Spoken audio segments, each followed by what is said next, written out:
My name is Elton Hercules John.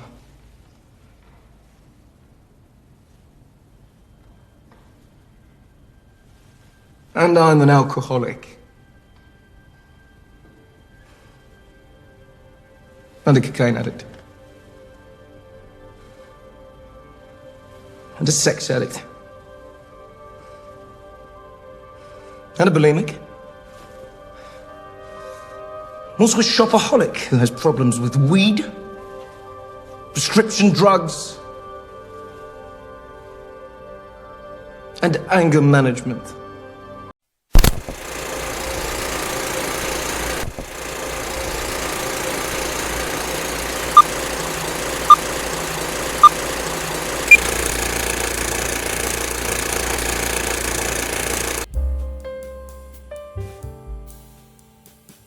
Rocketman is a 2019 biographical jukebox musical film based on the life and career of British musician Elton John. Directed by Dexter Fletcher and written by Lee Hall.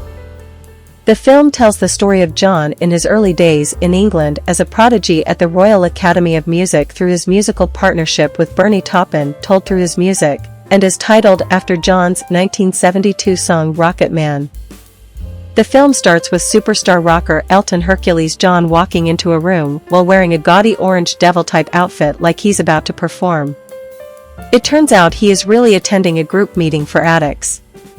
He sits down to join the group and explains that he is a drug and sex addict. Plus an alcoholic, and he wants to get better before it gets worse. The group coordinator asks Elton to talk about his childhood. Elton, then known simply as Reginald Kenneth Reggie Dwight, was a shy but polite child living in Middlesex with his emotionally vacant mother Sheila Eileen and more loving grandmother Ivy. His father Stanley is even worse than his mother, as he constantly controls his son's actions and doesn't even bother with showing him affection.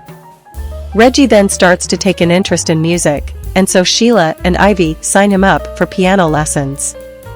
As a teen, Reggie starts to attend a music academy to improve his skills. At one point, Reggie catches Sheila in a car with another man, Fred. Stanley finds out and uses it as an opportunity to leave for good. Reggie is distraught that Stanley didn't even bother to say goodbye to him. Reggie then plays at a nearby pub in front of Sheila and Ivy, plus a bunch of rude drunks. He shows off his and grows into a performer where he joins his own band, Bluesology. The group gets booked to do shows for £2 a week each. They meet and play with another musician named Wilson and his group. Reggie takes notes from him, and also starts to take his sexuality into account when Wilson kisses him before a show one night. Reggie even considers changing his name, taking Elton from the band's sax player Elton Dean, who doesn't approve of Reggie taking the name idea. Reggie then answers an ad from music executive Ray Williams and meets with him.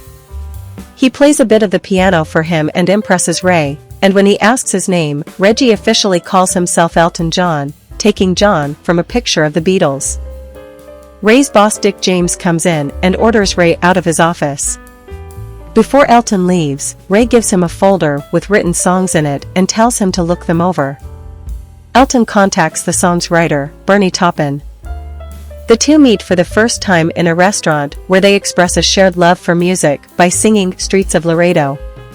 The two live separately and collaborate for music, but when they present the songs to Dick, he calls it all rubbish and suggests the two live together so that they can work together and know how to write better music. Elton and Bernie then find a place to live in, and Elton begins to see their landlady, Arabella.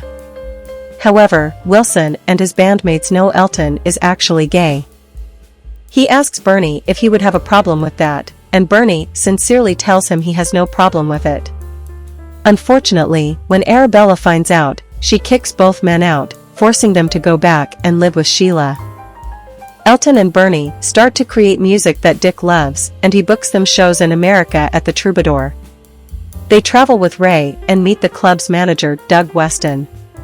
Just before their debut performance, Elton hides in the bathroom and gets nervous when he hears that already established acts are performing before him, but Ray and Bernie make him go out to play.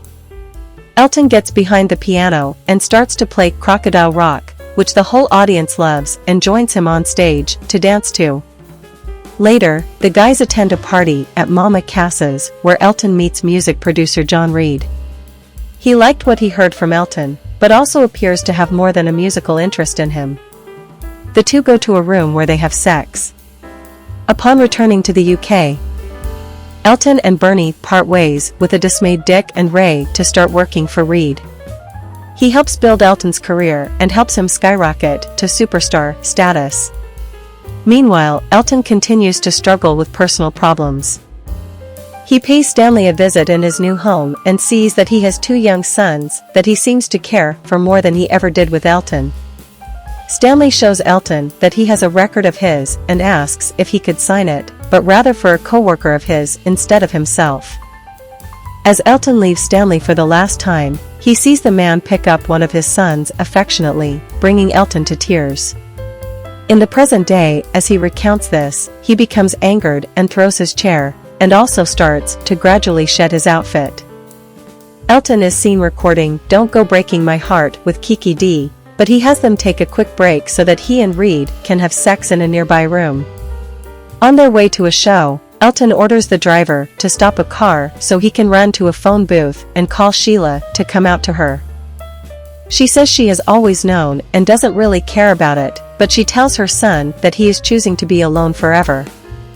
After the call, Reid shows his more abusive and controlling side by ordering Elton to get himself together and perform. Elton even later catches him receiving a blowjob from his secretary. To hide his sorrows and insecurities, Elton starts to drink, do drugs, and wear flashy but ridiculous outfits. Elton starts to become more emotionally unstable and depressed. During a party, he takes a handful of pills and a large swig of vodka before going to the pool to announce to everyone that he is going to kill himself. He falls into the pool and lets himself sink to the bottom, where he sees a vision of himself as a child playing Rocketman. The other partygoers and medics pull Elton out of the water and have his stomach pumped. This transitions to him performing Rocketman in concert. Sometime in the 80s, Elton meets Renata Blowell and later marries her, but the marriage quickly proves to be a loveless sham. And they divorce soon enough. Elton finds out that Reid has been skimming money from his record sales. He wants to get rid of John, but the smug prick reminds him that he'll still be collecting his 20% even if Elton kills himself. Elton later has dinner with Sheila and Fred, which turns sour quick when they get into an argument, and Sheila says she has always found being his mother to be an embarrassment. This carries over to Elton and Bernie getting into a fight. Elton is set to perform at Madison Square Garden in the devil outfit he was seen in earlier. But as he starts to do some coke, his nose starts to bleed. Realizing he has a serious problem, he bails from the concert and heads to the group therapy session. With him finished telling his story, he then has a vision of every major person in his life: Sheila, Stanley, Ivy, Bernie, and Reid, talking to him. Ivy remains encouraging, and Elton says he no longer cares for his parents' opinions. He also doesn't feel controlled by Reid anymore, and he remains firm in his friendship with Bernie. He then sees his younger self and gives him the hug he always wanted. Elton later stays in a rehab center where he is visited by Bernie, who calls Elton his brother. Elton later gets better and continues to perform. The final text states that Elton John has been sober for nearly 30 years. He organized a charity for people around the world with AIDS.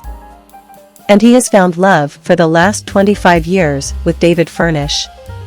He and Bernie Taupin have been collaborating for the last 50 years, and they remain great friends to this day. Elton has retired from touring to focus on raising his sons Zachary and Elijah with David. So that's Rocketman ending explained. I hope you like this video, and please subscribe this channel. See you in another video. Bye.